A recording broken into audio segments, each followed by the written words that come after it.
going to speak about, the title of his talk is called Growing Fears, Mixed Experiences, Weak Hopes, the Fight Against Anti-Semitism is Still Necessary.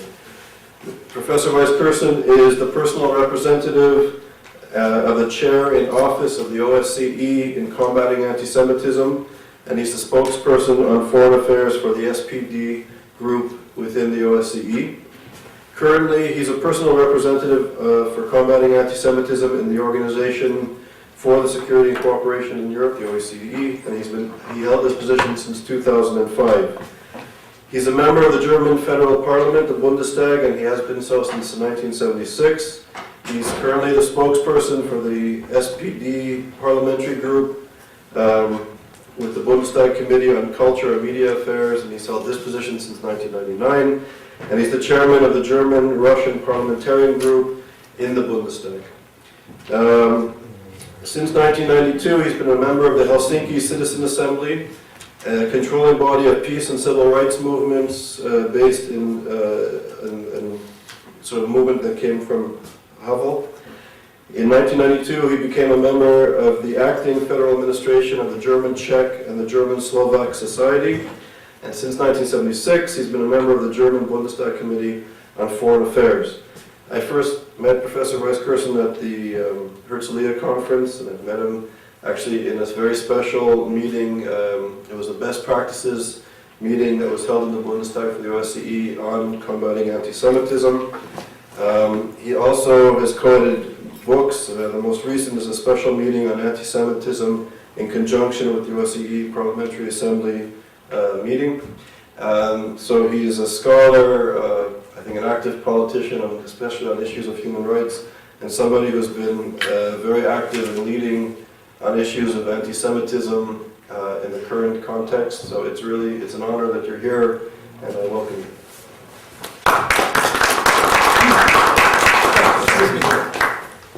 Thank you, Charles. And I'm honored not only that you invited me, but as far as I saw, I'm the only German that you invited. No. No, there's a few more. Okay, there are more Germans then. But I would like to put this point at first. I was born in the last months of the Second World War and grew up in a Germany what has delivered the most terrible assault ever on human beings, the Holocaust. And this Holocaust, this is till the end of times engraved in the name of my country. Hitler did it.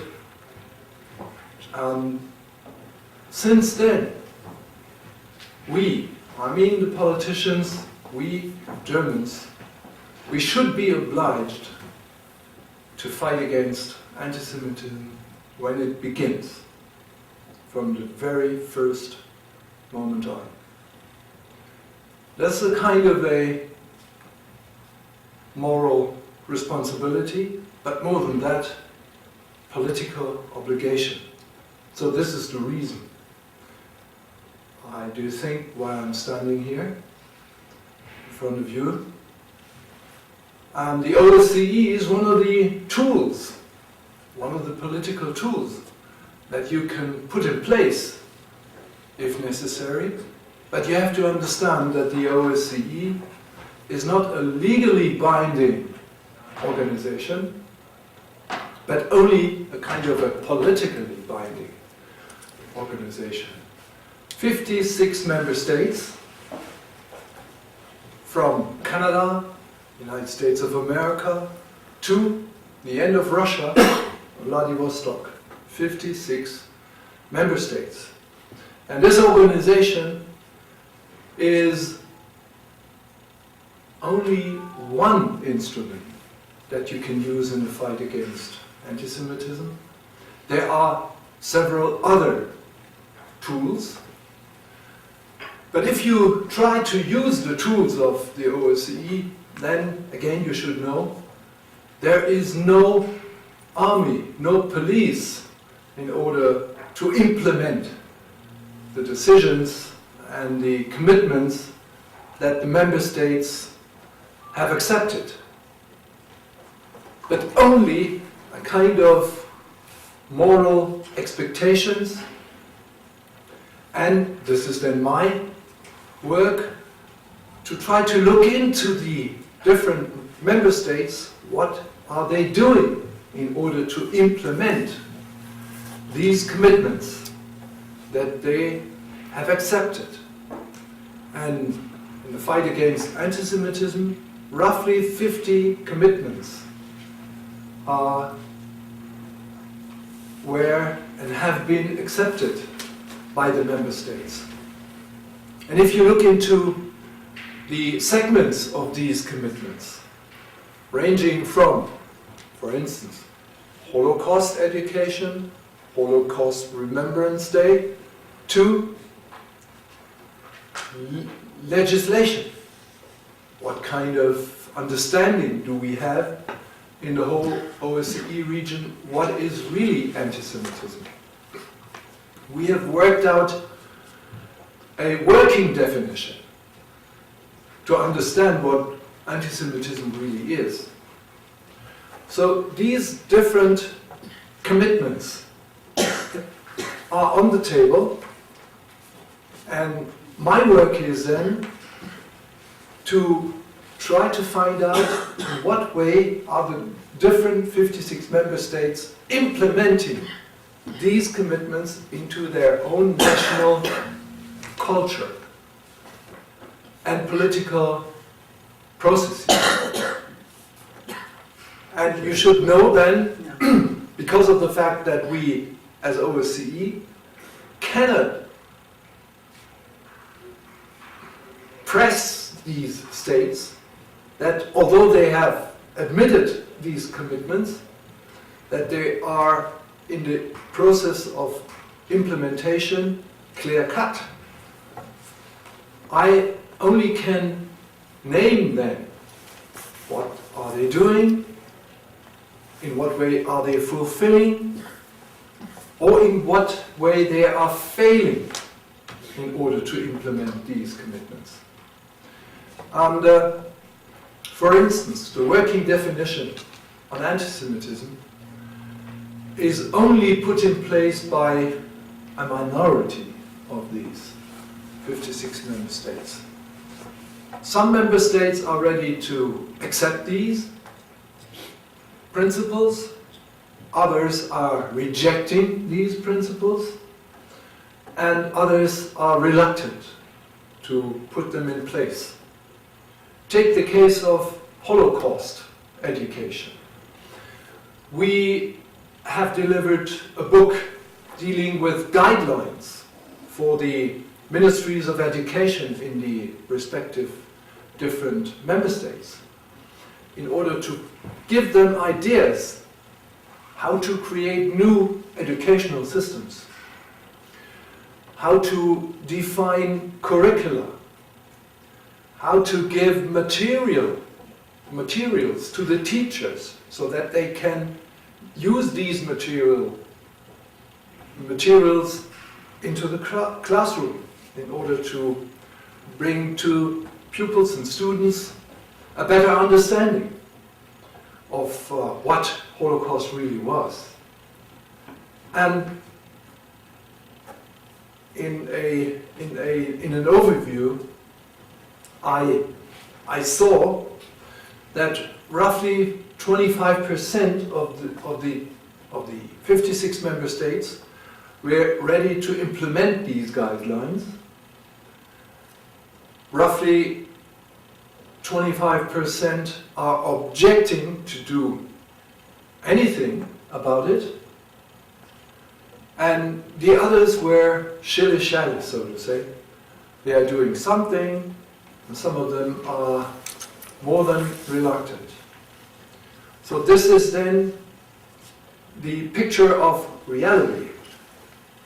You have to see that on the top level of the ministerial conferences, these OSCE member states are ready to create a kind of new formula.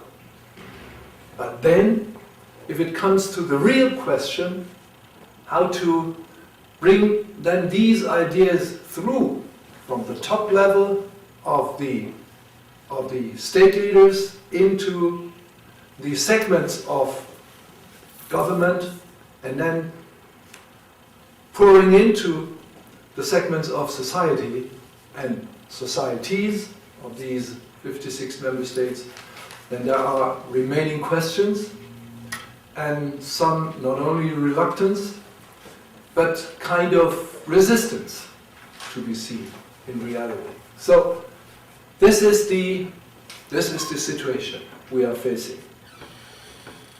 And if you look into the problems, where are these different countries located? And you will find out that especially when you go more to the east of the OSCE space, then you find reluctance and sometimes resistance.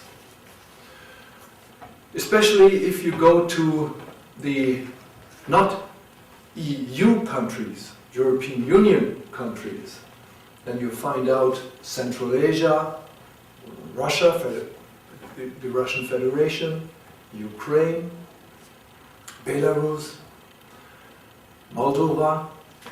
These are countries, if you take a serious look what is going on inside these countries, that there are more questions to be seen than serious answers. Take the case of, I only would like to take Hungary as one of these cases. Hungary is a member of the European Union, and they worked actively to be a full-fledged member of the European Union and tried very hard to meet the criteria to be an acknowledged and recognized member of the European Union. And they made it. But after they stepped into the European Union, nowadays you will find out that there are some problems to be seen that you hope that they were not to be seen now. They sometimes made the kind of interpretation for us, Westerners, so to say, that these countries are ready to meet all the societal problems in which they are living. And now you see that they are going through a very difficult transformational process from former communist style system, political system, into a democratic-oriented system. And sometimes I do have the feeling that they try to bring about a kind of a lip service to us and to others who were the ones to decide whether these countries, especially Hungary, could get the full-fledged membership of the European Union. And then nowadays you will find out that these are countries struggling with the problems of transformation processes. One key point is, in this regard, that sometimes when societies and nation states are in a new phase of building up their own consciousness, and when consciousness of the old empire, the old regime, are fading away, communist style system, and you are not ready to create a new kind of foundation of this new political consciousness, then the right extremists do have a good possibility to fill this vacuum that you will find out when you switch over from one political system into a different one, into the next phase.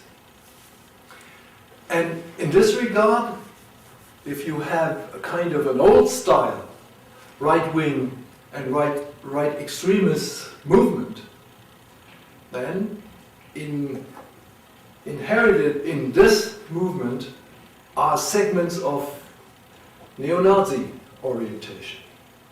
And nowadays you will see, if you go to Budapest, massive demonstrations, and you can see the symbols of the Nazi area that the people are showing in the street. Or take the case of Ukraine. There is one of these universities, MAUP, clear-cut anti-Semitic, clear-cut.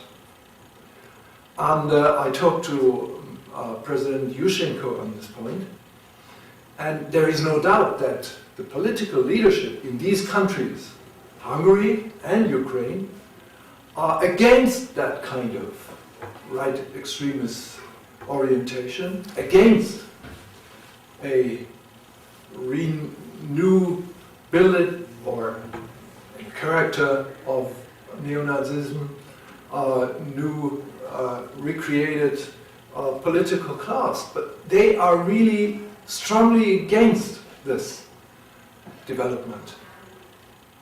But there is this but. It's not only a good point and a good starting point in this development that the leadership is clear-cut. The real point is, what about the society? What about the inner conflicts in these societies? How are they met? And what kind of political instruments is the political class then using in order to convince the people and the population that democracy is at stake when right extremists are on the rise?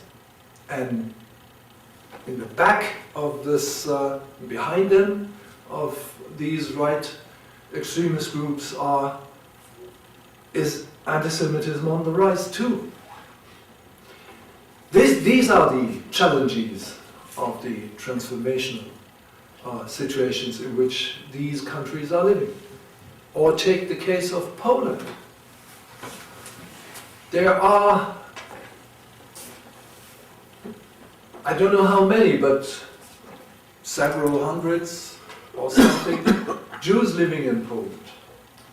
But there is a tremendous anti-Semitism to be seen. Symbols you can figure out if you go into a normal hotel in Warsaw, that there you can find symbols of anti-Semitism. You can buy there. There is a kind of a symbolized Jew to be seen. You can buy this symbol, in this size, and you can find out that he's looking like the Jud Süß in the German films of the 30s, with the same face. And these are problems to be seen all over the Eastern European countries. So in this regard, there are growing fears to be seen. And what I have seen, as you've pointed out, as a personal representative of the channeling office of the OSCE, that my experiences tell me that I do have mixed experiences. One is that The leadership of these countries are clear-cut against anti-Semitism, but on the other, there are growing problems to be seen. And how to meet these problems? I only would like to point out one example, talking about a different country, not Eastern European country, but Great Britain. In Great Britain, there has been established a 15 members group of the Westminster, of the lower house, of the parliament, and made an inquiry and delivered a report on how to fight against anti-Semitism in Great Britain. And they delivered 35 very concrete recommendations in a lasting 11 months work. And in the end of these recommendations, now the government of the United Kingdom does now have a lot of more possibilities to act against anti-Semitism. So this is one of the best examples that I've seen. And these good examples I would like to universalize in the whole sphere, in the whole space of the OSCE. Because I'm convinced, and I do hope, that if you catch parliamentarians, members of the different national parliaments, in order to confront these problems, then there is a good possibility to build a bridge between the conviction of the state leaders and then to kind of bringing about this new attitude towards all the different segments of societies which are up to now reluctant in fighting against anti-Semitism. So in Great Britain, that was a wonderful experience. And for instance, in my country, in Germany, we do have a hearing in June 16 in order to try and find out what can we do better in Germany in order to fight against anti-Semitism. And the case of Germany is very interesting. Although in Germany anti-Semitism has begun in its most brutal form, and Holocaust has been invented, we do have, and the different surveys you can compare, roughly and at least 10% of the whole population in Germany who are anti-Semitic in its attitudes. And this is since the first survey has been delivered since the early 80s till today, roughly the same figure. And sometimes these figures are higher than 10%. For instance, dealing with the last Israeli Hezbollah war, then we have found a peak of more than 15% anti-Semitic attitudes. So, although I do think so that in Germany there is a full awareness that we have to fight from the beginning on against anti-Semitism, there is still this hardcore attitude towards Jews. And lastly, if you go into different countries all over the OSCE sphere, then you will find out that there is a new form of anti-Semitism to be registered, to be seen on the spot. The old form is anti-Judaism, rooted into long, old forms of traditional attitudes towards Jews. originating from Christian ideology. Nowadays, if you go to different regions in immigrant societies all over Europe, take the case of Great Britain, Pakistani-oriented Muslim communities, or go to France, Muslim orientation mostly coming from the Maghreb, from North Africa, or go to Germany. Most of them, these Muslim immigrants, are coming from Turkey. Different types of Muslim orientation. In the case of Turkey, there is a secular state, and then you will find out that in these new segments of societies where immigrants are strong, they are related in the third and the fourth generation to where? To Almana, to some television sources coming from the Near East, from Egypt or other places where the Elders of Zion plays a significant role. So these two new forms are intermingling each other, and in this regard are really dangerous to be seen. So what is my hope? My hope is that if you can understand better these new forms and types of anti-Semitism, then you can fight better against these forms. So knowledge is one thing, but the key is not only knowledge, the key is education.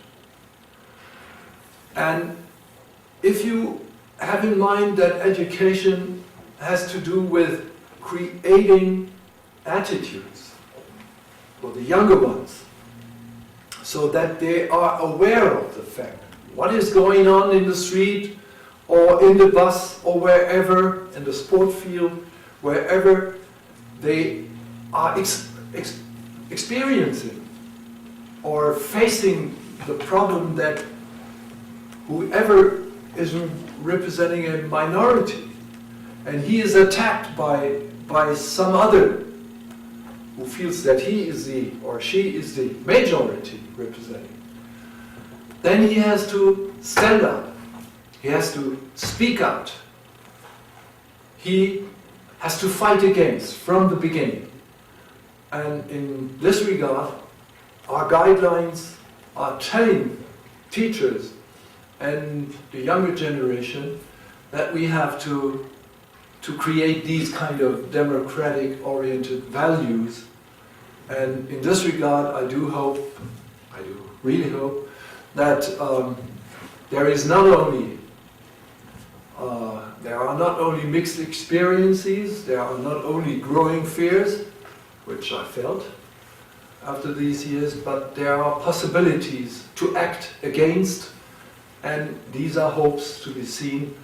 And in the OSCE world, we are trying to do our best, although, as you have heard, the tools are weak. But the consciousness of the people I've seen are more lively than I thought of in the beginning. And in this regard, I do think that hope in the end will be stronger than the problems we are facing. Thank you. So thank you very much. So we have a few questions now. Anybody like to start off? Yeah. Yes, I have a question about your hope for education as the ultimate solution. It seems to me that, and I'm thinking in particular about the anti-Semitism in the immigrant communities in Europe, the second type that you spoke about. I'm right now in the middle of Ayaan Hirsi Ali's book about her experiences growing up in Somalia and in Nairobi, and that I'm getting the impression from that book and from many other sources that the hatred of Jews is so much, and the demonization of Jews is so much a part of so many Muslim cultures. Even when there are no Jews present whatsoever in those cultures, that when these immigrant communities come to Europe, they are bringing with them a long heritage of hostility towards Jews. And that it seems to me that to re-educate and to re-socialize them requires getting them to give up a very large segment of the culture that they're bringing with them. That it's not simply a matter of exposing them to a Holocaust education program in a European school system. It's not simply a matter of exposing them to somebody talking about how bigotry is bad or presenting them with data about Jews, but rather getting them to part with something which is very much part of their essence, which is the culture they're bringing with them. That would require a major effort of re-socialization, a major effort of almost reprogramming. And I'm wondering, given the weak tools that you have, what hope is there for doing that? Well, my hope is that these people can get the message. And that means that they can understand what is really going on. We have, our work is at least twofold. First is to improve the process of integration for these alienated people. Because if they do still have the experience that in the reality they do not have equal rights, and this is the case in Europe, then they do seek a kind of excuse and trying to find out a scapegoat. And you know, historically, who was the scapegoat. And this is one thing, to improve the societal processes of integration. And judging this problem, you will find out that most of the Western European countries are now being aware of the fact that they have to do more than they did in the past in order to create these integrational processes. That's one thing. And the other, interlinked with this process, we have to convince the younger generations of Muslims that if they would like to live in our countries, they have to,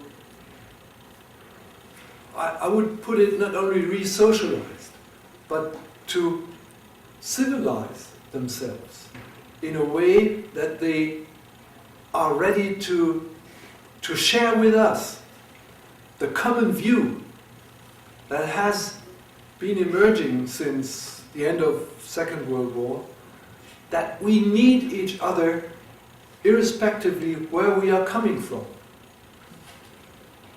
If you are a Jew or not, a Christian or I don't know what, we have to live together and we have to share our common values. And this is what you're talking about, kind of, yes, re-education, but it's even more than that. It's to understand that we only can live in common when we share our values here in our space. So these two processes we have to link to each other, and this is a tremendous task that we are facing. I wonder what you thought of Sarkozy's original plan for Holocaust education to match each French child with a Jewish child who perished in the Holocaust.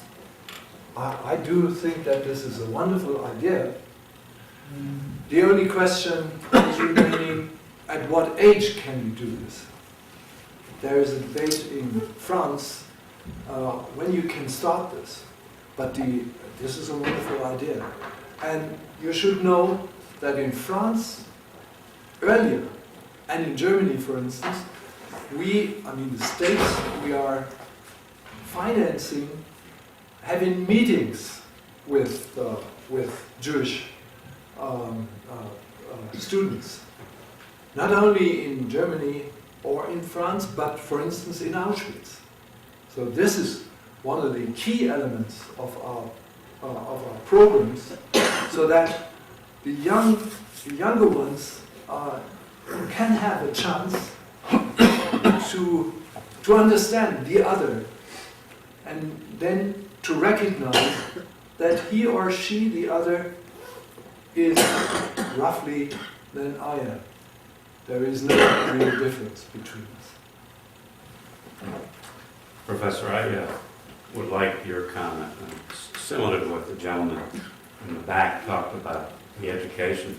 I myself, I was born in Hungary, naturalized, and came here in early '41, very luckily, and naturalized.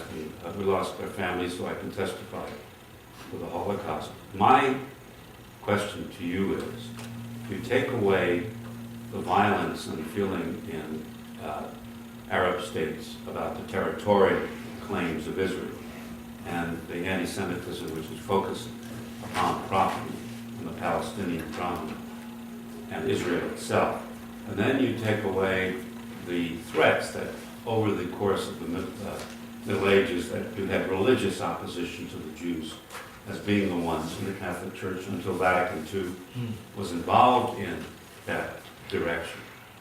Sartre in his book and others have tried to come to grips with what is the real core. You take a country like Hungary or Poland, where there's not a territorial concern about losing property. There's not a religious concern anymore. But there's this, in Hungary, innate hatred of Jews, which are exhibited in a recent movie I saw, which is called The Counterfeiters. And if you see that, it's a German movie. Yeah. It's about Jews that were sent to Sachsenhausen, that camp, in order that they could promote the counterfeiting of the Bank of England pound to break the bank. And they were treated there, and the word is vermin. The intense hatred. I could never, having gone through good educations with all people in the United States where there is anti-Semitism, but it's not the kind of hatred that you just described to us in Poland and in Hungary in the streets. Now, in terms of that kind of education, with the leaders of those countries, Ukraine, Poland, Hungary, saying, well, we're against it, what is the real core problem that tends to persist if you remove the anger over property, anger over Palestine, anger over Christ and the religion? What is the core of this issue? Really, I mean, it's a mystery to me. I only can give you my personal... Yes, I would like to hear. Yes. Judgment, it's not a judgment, but only kind of reflection. In my personal understanding, there is a deep-rooted religious problem between Jews and Christians, especially if you go to Orthodox churches, more than to Catholic or Protestant churches. You Russian Eastern Orthodox? Yeah. Yeah. Yeah. So this is one of the reasons, in my understanding. And I have to say, and I have to regret, that the new Pope reinvented a prayer, as you probably have read, on Easter, dealing with the role of Jews. And I do hope that these days when he is here, he will get the message that he has to reform this step backwards. The Vatican, in the 70s, the conciliatory process had decided to leave this behind. Yes. But Benedict brought it back. Didn't know that. Yeah. So this is a dangerous, real dangerous prayer. Hmm. Friday, Easter, where in this prayer the role of Jews were coming again to the forefront. And then you know what one of the problems is. And in this regard, I do hope that Pope Benedict is coming back to the Polish Pope. He was, in this regard, a real friend of Jews, because he grew up, as you know, nearby Auschwitz. And he personally witnessed what has happened in this death camp. And he was, although he was a traditionalist in some regard, he was clear-cut towards Jews.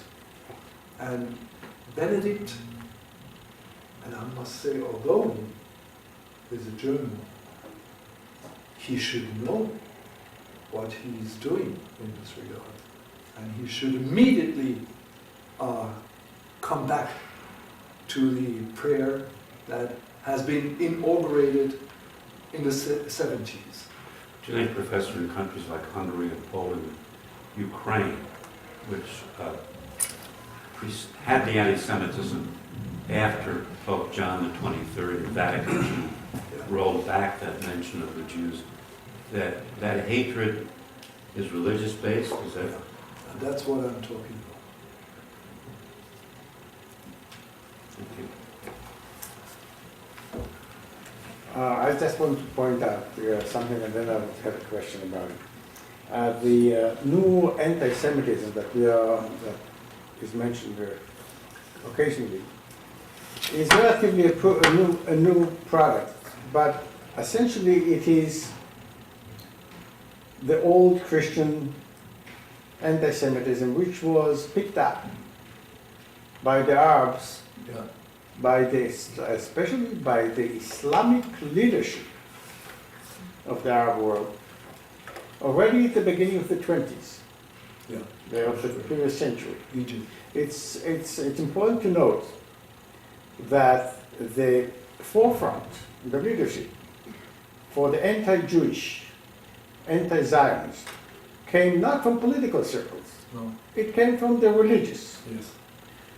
I mean, the whole objection to the Jews establishing themselves as independent people came from the religious point of view. The average person had no political inclination to deal with it one way or another. Essentially, nothing much changed. Even the leadership of the Palestinian movement, although it dressed itself as a political body, basically they had followed exactly the same pattern and the same characteristics that were established by the Mufti and the other religious leaders. Now, what had happened in the last, I don't know, I can't pinpoint the exact time when it started, that that leadership, that is Muslim leadership, realized that they could take the Christian manufactured anti-Semitism, repackage it, and deliver it back to Europe. Now they are basically selling back to Europe the same merchandise that they took from Europe, because there was no anti-Semitism in the Islamic world before the 19th century, or the beginning of the 20th century, to be more correct. And it was picked up from Europe by the first Arabs who went to Europe for their higher education. And that's what one of the things that they brought back with them. Yeah. Now, this is now being spread all over Europe, especially. Given the democratic system in Europe, what do you think can be done in order to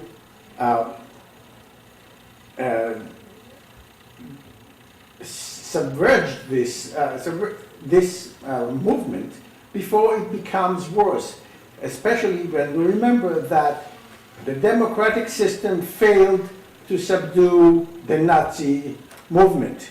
Now, you had the lesson, your experience. It's nice to be democratic, it's nice to maintain free speech, but it's stupid to commit suicide. So what can be considered? Yeah, that's the main and crucial question. Then you have to figure out that we do have different forms of democracies in Germany. Take the case of France. France is based on laïcité, a secular state, and the state has not the right to judge on religious things. In this regard, Sarkozy is in a not that very comfortable situation. So the state has no right to intervene directly into religious matters. Take the case of, say, Germany. There is a kind of cooperation between the state and the churches. And in this regard, cooperation between the state and Muslim communities. We can, if necessary, create rules, not laws, but rules they have to commit and accept. This is the case for Germany. So the point is, what I'm trying to say is that there is not a clear-cut common answer of this problem you described correctly, but different answers within the European Union, because the nation-state have differences. So, what to do then? Again, I would make the point again that it is necessary to strengthen the processes of integration and to give all the members of the society, wherever they are coming from Muslim orientation, Christian orientation, to give them the possibility to cooperate to each other, so that this kind of cooperation leads to better understanding that if you're a Jew or Muslim, that this is not a point of difference, but we all are individuals, we all are members of the same society, and we have to stick to the rules of the society. If there are problems to be seen, conflicts, then we should try to work out kind of formulas, how we are acting in these conflicts. And the most, so to say, regulatory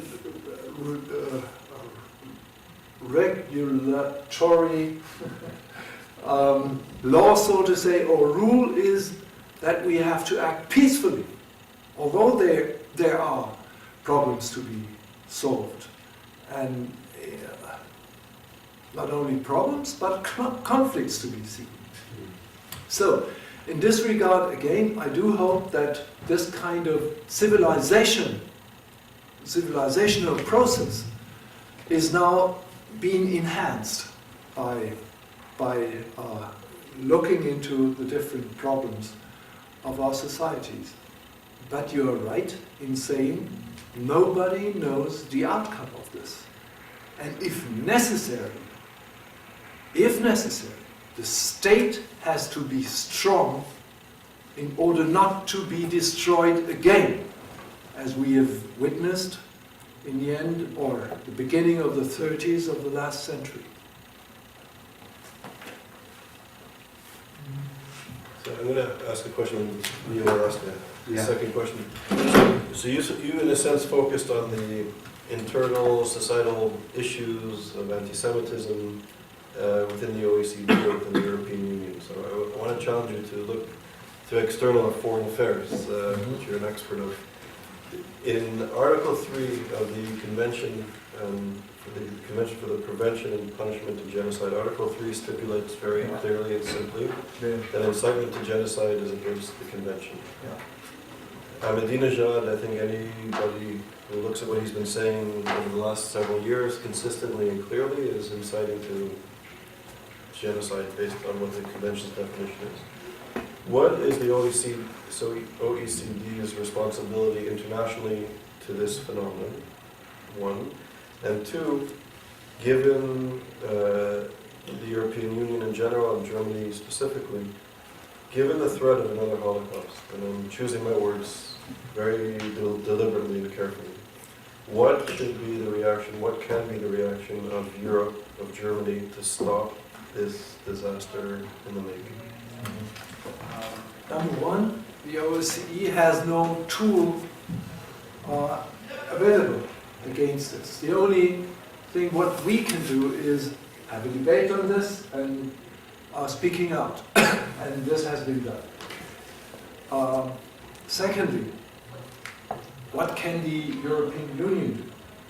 As you know, we are in the process of negotiating, and the United States of America, plus Russia, plus China, plus then the EU3, that's France, that's Great Britain and Germany, we are in the same boat, so to say, acting against Iran.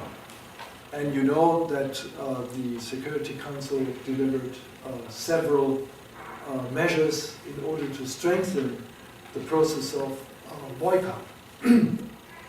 But if this is not enough, then Sarkozy made the proposal to enhance this process of boycotting. And if Ahmadinejad is not ready to meet the challenges and the questions that we have put to him, then we should use different new measures. And the European Union would be ready to deliver.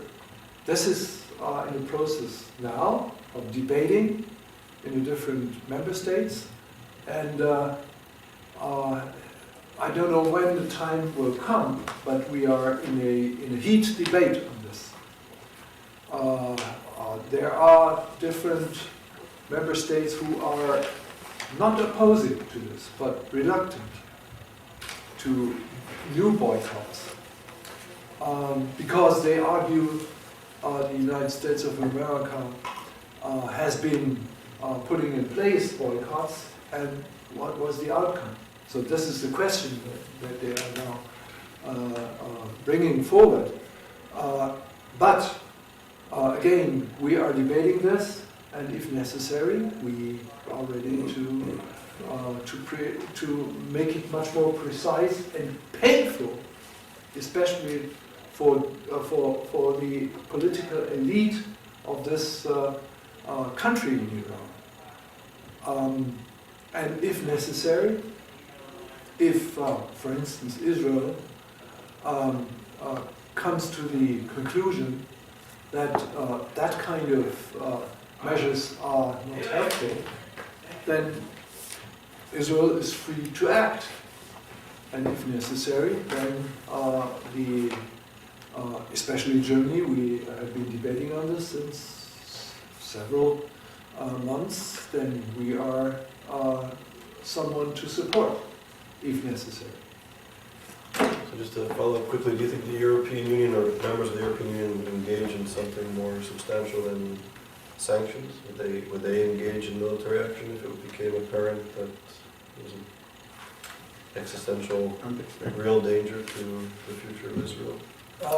If Israel is the one to decide on this, and that's an autonomous government, then I don't see any objection if this is needed.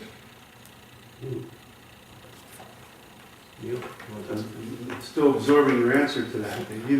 You don't, I mean, I hear you saying that you don't have an objection, but I'm wondering if that my observation of Europe's behavior with regard to Israel is that it's been a very mixed level of support, even when Israel behaves very cautiously. And I'm just wondering if Israel were going to act, how confident are you that if Israel were going to act under circumstances like that the support would really be there?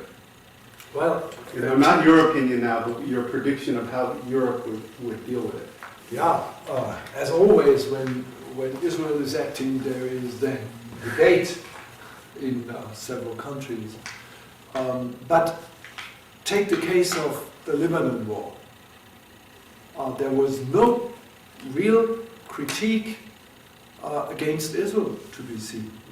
Some journalists wrote some critical articles, yes. But for instance, in the Bundestag, the German government were supporting, and we gave Israel what Israel wanted to have. Not only submarines, we are the ones to deliver submarines, but the German Bundeswehr, the German army is in place there to strengthen UNIFIL 2, the second new mandate. So only take this point if necessary, and if Israel comes to the conclusion they have to act, then it's Israel to do that, and there will be, in my personal opinion, yes, there will be debates then, but no objection to this, if necessary, military option. Anybody else? Okay, so that's it. So, on behalf of YISA, I'm grateful for you to come all the way here to join us, and it was really an honor to have you. Thank you, and all the best. Thank you very much. Thank you.